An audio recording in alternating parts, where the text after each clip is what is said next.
warahmatullahi wabarakatuh. Alhamdulillahirabbil alamin wa bihi nasta'in ala umuri dunya waddin wa ala alihi wa sahbihi ajmain. Amma ba'du. Baiklah, untuk mempersingkat waktu, perkenalkan, nama saya Muhammad Faisal Al-Farisi dari manajemen 5B dengan nomor induk mahasiswa 050618183030. Dan saya akan memperkenalkan dua orang teman saya yang bernama Anissa dan Windy.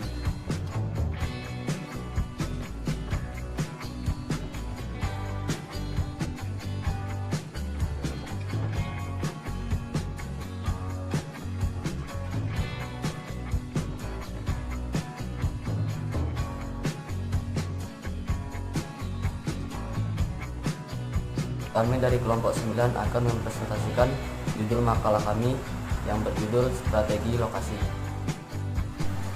Keputusan mengenai lokasi harus diambil oleh perusahaan sesekali saja.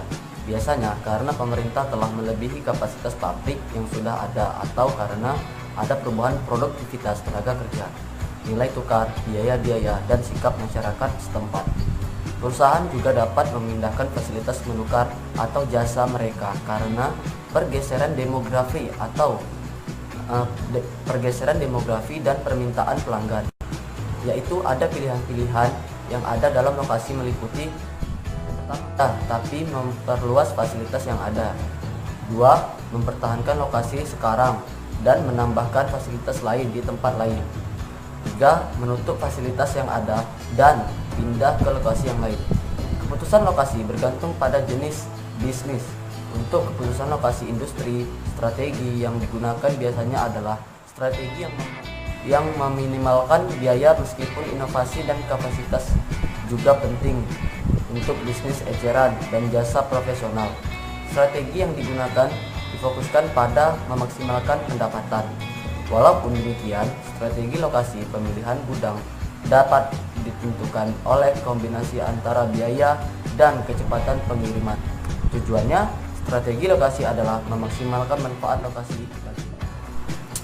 Adapun faktor-faktor yang mempengaruhi lokasi. Secara umum, perusahaan dalam melaksanakan strategi lokasi mempertimbangkan hal-hal sebagai berikut. Yang pertama, produktivitas tenaga kerja. Mengapa? Karena karyawan merupakan input paling penting bagi perusahaan, sehingga tingkat produktivitas tenaga kerja sangat menentukan keberhasilan atau kesuksesan perusahaan. Berkaitan dengan strategi lokasi, maka banyak perusahaan mempertimbangkan faktor seberapa produktivitas tenaga kerja di beberapa lokasi. Yang kedua, nilai tukar dan risiko mata uang. Walaupun tingkat upah dan produktivitas tenaga kerja membuat sebuah negara terlihat ekonomis, tetapi nilai tukar mata uang yang tidak menguntungkan dapat mengeliminir penghematan. Contohnya, bagi perusahaan yang menggunakan bahan baku impor dan pembayaran dalam US dollar, sedangkan penjualan produk dalam negeri menggunakan pembayaran rupiah. Melemahnya rupiah terhadap dolar berdampak sangat buruk.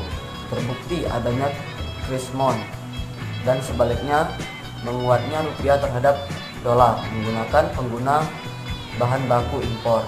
Perusahaan dapat menghemat rupiah untuk membayar bahan baku tersebut. Yang ketiga, biaya terkandung dalam lokasi ada dua macam, yaitu yang pertama, biaya nyata yang dapat dihitung atau langsung dikenali secara tepat, meliputi antara lain biaya pelayanan umum, tenaga kerja, bahan mentah, pajak, penyusutan, dan biaya lainnya. 2. Biaya tidak nyata, melainkan lebih sulit ditentukan, meliputi yaitu kualitas pendidikan, sikap calon karyawan, standar hidup, dan lain-lain yang dapat mempengaruhi proses rekrutmen. Yang keempat, sikap dari pemerintah pusat, wilayah, maupun daerah terhadap kepemilikan swasta, stabilitas tenaga kerja, dan juga pola kepemimpinan. Dan tidak kalah penting juga adalah budaya masyarakat di lokasi tersebut. Yang kelima, kedekatan dengan pasar. Banyak perusahaan yang secara sengaja memilih lokasi operasionalnya dekat dengan konsumen, seperti usaha restoran, salon, toko kelontong, yang menyadari bahwa kedekatan dengan pasar menyadari bahwa kedekatan dengan pasar merupakan faktor utama keberhasilan usaha mereka. Demikian pula untuk usaha manufaktur ada yang memilih lokasi dekat dengan konsumennya karena mahalnya biaya transportasi jika harus berada di lokasi yang berjauhan. Yang keenam, ini yang terakhir, kedekatan dengan supplier. Penempatan lokasi yang dekat dengan pemasok dan bahan mentah disebabkan oleh yang pertama, bahan baku mudah rusak. Yang kedua, biaya transportasi mahal. Dan yang ketiga, jumlah produk yang banyak. Contohnya seperti banyak diterapkan pada pengolahan ternak ikan. Selanjutnya itu tentang metode menentukan strategi lokasi. Ada beberapa yang dapat menentukan strategi lokasi. Yang pertama itu metode transportasi. Tujuannya itu menetapkan pola pengiriman terbaik dari titik pemasok ke titik penerimaan. Yang kedua itu metode analisis titik impas.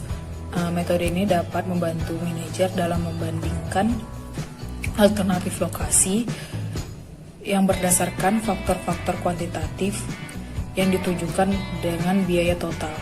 Metode selanjutnya itu metode gravitasi pusat. Metode ini merupakan teknik matematis yang digunakan untuk menentukan lokasi distribusi untuk meminimalkan biaya distribusinya. Metode berikutnya itu metode muatan jarak. Muatan jarak itu adalah variasi dari metode gravitasi pusat yang menentukan koordinat titik lokasi. Materi selanjutnya yaitu pentingnya menentukan lokasi. Salah satu keputusan yang paling penting dalam sebuah perusahaan adalah di mana mereka yang menetapkan kegiatan operasional. Maka keputusan manajer operasional ialah membuat strategi lokasi. Strategi lokasi ialah wilayah penetapan operasi produksi sebuah perusahaan yang memberikan keuntungan bagi perusahaan tersebut. Keputusan suatu lokasi itu dilihat dari sebuah bisnisnya. Setelah materi selanjutnya yaitu tujuan dari strategi lokasi. Keputusan yang paling penting yang perlu dibuat oleh perusahaan adalah di mana mereka harus menempatkan operasi mereka.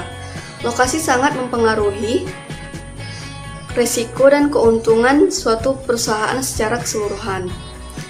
Untuk itu, maka diperlukan adanya strategi lokasi untuk mendapatkan lokasi yang strategis, di mana lokasi yang strategis ini merupakan wilayah penempatan operasi produksi sebuah perusahaan yang dapat memberikan keuntungan maksimal bagi perusahaan.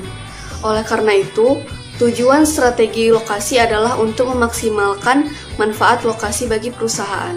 Ketika perusahaan sudah menemukan lokasi yang tepat, maka akan mempengaruhi kemampuan perusahaan dalam hal yang pertama yaitu melayani konsumen dengan memuaskan, yang kedua mendapatkan bahan mentah secara kontinu dengan harga yang layak dan memuaskan, yang ketiga mendapatkan tenaga kerja yang cukup, dan yang keempat adalah memungkinkan perluasan perusahaan di kemudian hari.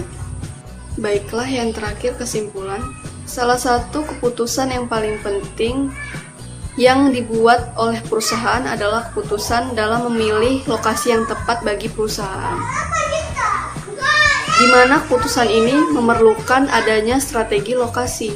Untuk melaksanakan strategi lokasi yang tepat, maka harus memperhatikan faktor-faktor yang mempengaruhi strategi lokasi, serta melihat bagaimana metode-metode menentukan strategi lokasi. Tujuan utama dari strategi lokasi adalah memberikan keuntungan maksimal dengan memaksimalkan manfaat dari lokasi perusahaan tersebut. Sekian presentasi dari kami, semoga bermanfaat. Jika ada kesalahan, kami mohon maaf. Wabillahi taufiq wal hidayah. Assalamualaikum warahmatullahi wabarakatuh.